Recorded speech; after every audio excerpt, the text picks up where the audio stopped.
Welcome to the Daily Bite. I'm your host, Reverend Steve Andrews.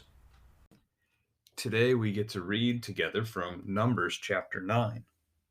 And Yahweh spoke to Moses in the wilderness of Sinai in the first month of the second year, after they had come out of the land of Egypt, saying, Let the people of Israel keep the Passover at its appointed time. On the 14th day of this month at twilight, you shall keep it at its appointed time. According to all its statutes and all its rules, you shall keep it. So Moses told the people of Israel that they should keep the Passover. And they kept the Passover in the first month on the 14th day of the month at twilight in the wilderness of Sinai, according to all that Yahweh commanded Moses. So the people of Israel did. And there were certain men who were unclean through touching a dead body, so that they could not keep the Passover on that day. And they came before Moses and Aaron on that day. And those men said to him, We are unclean through touching a dead body. Why are we kept from bringing Yahweh's offering at its appointed time among the people of Israel? And Moses said to them, Wait, that I may hear what Yahweh will command concerning you. Yahweh spoke to Moses, saying, Speak to the people of Israel, saying, If any one of you or your descendants is unclean through touching a dead body, or is on a long journey, he shall still keep the Passover to Yahweh. In the second month, on the 14th day at twilight, they shall keep it. They shall eat it with unleavened bread and bitter herbs. They shall leave none of it until the morning, nor break any of its bones. According to all the statute of the Passover, they shall keep it. But if anyone who is clean and is not on a journey fails to keep the Passover, that person shall be cut off from his people, because he did not bring Yahweh's offering at its appointed time. That man shall bear his sin. And if a stranger sojourns among you and would keep the Passover to Yahweh, according to the statute of the Passover and according to its rule, so shall he do. You shall have one statute, both for the sojourner and for the native. On the day that the tabernacle was set up, the cloud covered the tabernacle, the tent of the testimony. And at evening it was over the tabernacle like the appearance of fire until morning. So it was always. The cloud covered it by day, and the appearance of fire by night. And whenever the cloud lifted from over the tent, after that the people of Israel set out. And in the place where the cloud settled down, there the people of Israel camped. At the command of Yahweh, the people of Israel set out, and at the command of Yahweh, they camped. As long as the cloud rested over the tabernacle, they remained in camp. Even when the cloud continued over the tabernacle many days, the people of Israel kept the charge of Yahweh and did not set out. Sometimes the cloud was a few days over the tabernacle, and according to the command of Yahweh, they remained in camp. Then, according to the command of Yahweh, they set out. And sometimes the cloud remained from evening until morning, and when the cloud lifted in the morning, they set out. Or if it continued for a day and a night, when the cloud lifted, they set out.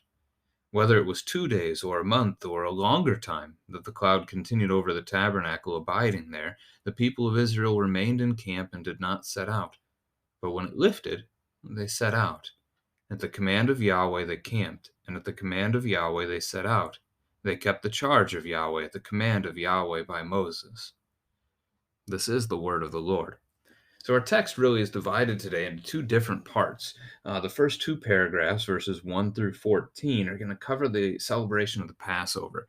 And this is a good opportunity to reflect on what the Passover is with your children. This is one of the most prominent events in all of the Old Testament. It's like their Easter. I mean, really, as we think of our Christian celebrations today, this was huge. This was the festival on their calendar. Yes, they had other festivals, but this was the big one. As they look back, the Passover account, you can read Exodus chapter 12 together with your kids if you'd like to learn about it again. It's the 10th plague as God strikes down the firstborn children in the land of Egypt. But the Israelites are given the instruction of the Passover that at twilight on that, well, actually, they're to take a lamb, a year old without blemish, a few days before, and on the 14th day at twilight, they are to sacrifice this lamb, and they're to take the blood of the lamb and paint it on the doorposts, the sides and the top, the frame of their door, so that when the destroyer comes, whether you want to look at that as being God himself or an angel that he sends, the text is a little hard to read there to figure that out on that 10th plague. God skips over. He passes over those houses, and their firstborn children are spared. In the meantime, they're supposed to take that lamb, cook it, and eat it, and eat it together with bitter herbs, unleavened bread. The unleavened bread is the sign of haste, as it took 24 hours for bread to rise, roughly, give or take. They didn't have the 15-minute or the fast rising stuff that we use today. And so it took a day. You got your bread ready in the morning and you let it sit until the next morning. The bread that you put together the day before, when you got up, you'd cook that so your family had bread to eat. So it was a day process, and that's not going to happen with the Passover. The plague's going to strike, and it's going to be quick that you will go out of the land of Egypt. They'll force you out. And so the Passover celebration is then an ongoing reminder of just what it is God has done for them in rescuing them and delivering them from the land of Egypt. And they're supposed to celebrate it every year, teach their children about it every year. Um, and It's a week-long feast. So that's something to keep in mind, and it's so impactful in this chapter to understand that background. So you've got verse 7, some men who were unclean, and so they're not allowed to be a part of the celebration, and they're asking about that. Why are we kept from doing this? They want to celebrate the Passover. Again, it would be like somebody telling you that you couldn't celebrate Easter with your family. So they ask Moses, can we celebrate? As unclean, we're not supposed to come before the Lord. They understand that distinction, the holiness there. And Yahweh gives them the instruction that they should wait a month so that next month, the second month, when they are clean, they can keep the Passover. At the same time, so still do the 14th day of the month kind of thing. Try to keep the pattern as best as possible, but they're going to start it a month late for those particular individuals, households perhaps even, that are unclean.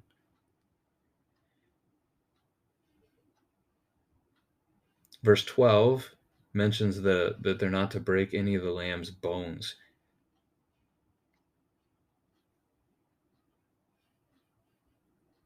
What importance does that have to Jesus? What's the connection between the Passover and Jesus? It's a question to talk about with your kids. So, on the surface, the bigger picture, the Passover event points us forward to Jesus on the cross on Good Friday, period. Jesus passes over our sins by his forgiveness, his blood on the cross. He is our Passover lamb. You hear that language from your pastor at your church, hopefully well, every few weeks, maybe. It's such common language for us in the church, and it's such an important thing for us to see, to connect the big picture, the Old Testament and the New Testament together. But with that specific note about not breaking any of the lamb's bones, we read in the New Testament that Jesus' bones are not broken in the process of his trial and his crucifixion, which is a fulfillment of an Old Testament prophecy that his bones would not be broken. So there's the connection between the lamb and Jesus again in the text there that we can be bringing out and teaching to our kids.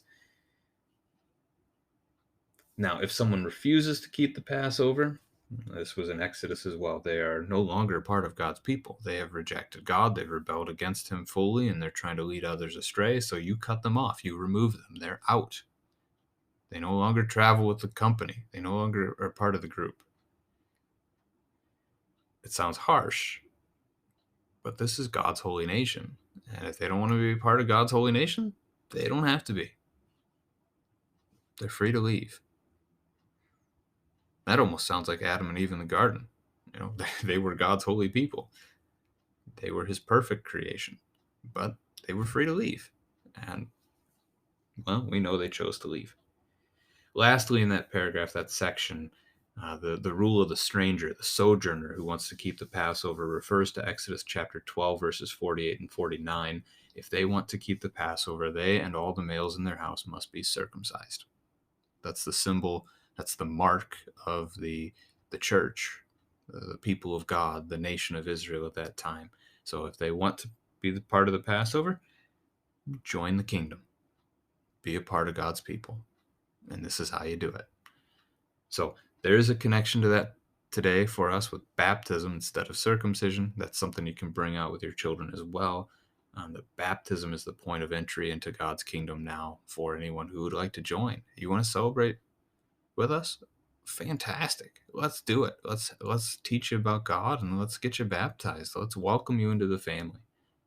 The second part is pretty straightforward. The cloud covering the tabernacle and the movement of the camp. So the cloud um, it comes and rests upon the tabernacle, and its cloud, as you see in verse 15, during the day, but at evening, its appearance is fire until the morning. Now, you could ask your kids to imagine that. What would it be like to have right there in your neighborhood this giant pillar of fire and cloud? That's the kind of picture that we've got here. And this is a theophany, an appearance of God. This is God literally being in the midst of his people and leading them in the form of this pillar. And this is the Exodus pillar that, it's from Exodus 13, verses 21 to 22. But it comes with them always. I mean, throughout that period of wilderness wandering, they are with this pillar. God is going before them as they move. And so when the pillar moves, the camp moves. When the pillar settles down, the camp settles down. When it moves, they pack up the tabernacle and then they walk. When it stops, they stop walking. They set up the tabernacle. It could be still for a day. It could be still for a month. Whatever period of time, they follow. It's almost like a giant game. This is something your kids could relate to, of red light, green light. Uh, that when God tells them to stop, they stop. When God tells them to go, they go. And again, as we've seen in the previous days, here in the beginning of the book of Numbers, verse 23, they kept the charge of Yahweh at the command of Yahweh by Moses. They do it. And they're going to do it for 40 years as they follow God in the wilderness, waiting to reach that promised land for the first time.